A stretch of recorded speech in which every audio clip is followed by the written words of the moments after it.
Hello, Grand Rapids. This is City Manager Mark Washington. I'm in our Emergency Operations Center. I'm here joined with our new Emergency Operations Manager, Benjamin Rance. And welcome, first of all, welcome to Grand Rapids. Thank you very much. I am very excited to be here. And you've been here about a month or so? A little less than a month so far. And we're fortunate to have you. Thanks for coming as part of this team, this community. In the Emergency Operations Center, we plan for, respond to, and assist in recovery with emergencies, hazards, natural disasters due to severe weather incidents, as well as sometimes, unfortunately, human-caused disasters. But Benjamin, tell us a little bit about your background. Yeah, absolutely. So I'm from West Michigan, born and raised. Really excited to be back in the area. Prior to this role, I actually worked for FEMA, the Federal Emergency Management Agency, providing technical assistance to local emergency managers, helping them understand their risks, their community demographics, critical infrastructure, any of the threats and hazards that they had. Prior to that, I did a little bit of work in the community development world. Went to school here in West Michigan and just really have always been kind of passionate about public service and trying to see how we can help communities grow and be resilient. Well, we're fortunate to have someone with your experience kind of seeing large-scale national types of incidents, and hopefully we can avoid those. But when it happens here in our city, we need to be prepared to respond to protect the health and safety of the public, to ensure the quality of life of our residents. So lots of discussions here lately around extreme weather events and being resilient in our response to it. In the Midwest, primarily, we're very familiar with snow events, and unfortunately, we have to look forward to that in the upcoming season, but also here lately, extreme heat. And occasions whenever there is extreme snow or extreme cold, extreme heat, there can be a lot of impacts on infrastructure, whether it's water mains in the summer or the winter breaking, or electrical grid unreliability.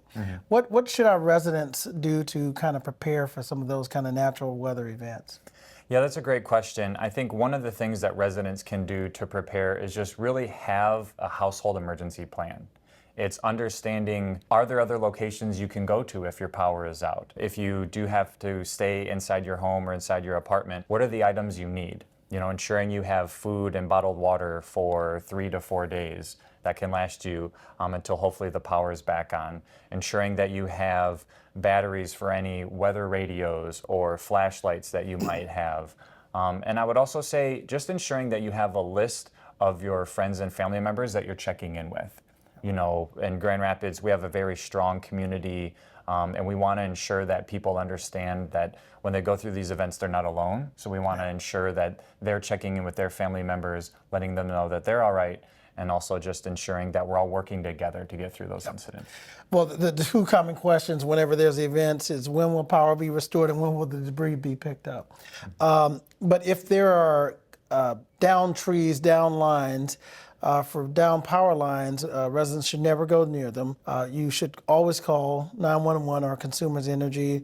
Down trees, particularly that's impeding the streets or the right-of-way, call 311. City of Grand Rapids will make sure that we respond to those.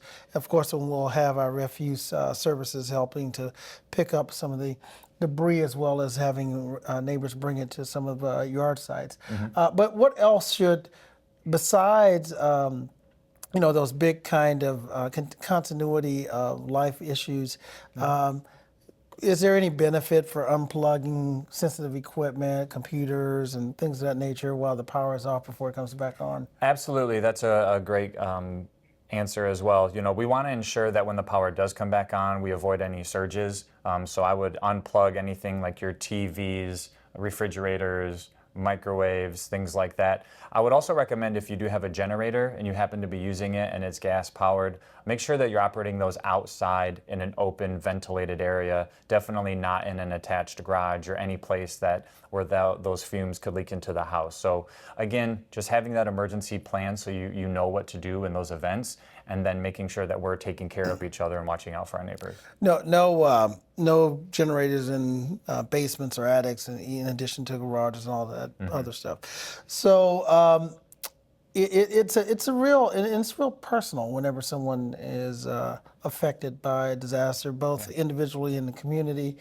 And I think what we have learned here in Grand Rapids is there's the initial response, but what you have specialized in your career is recovery.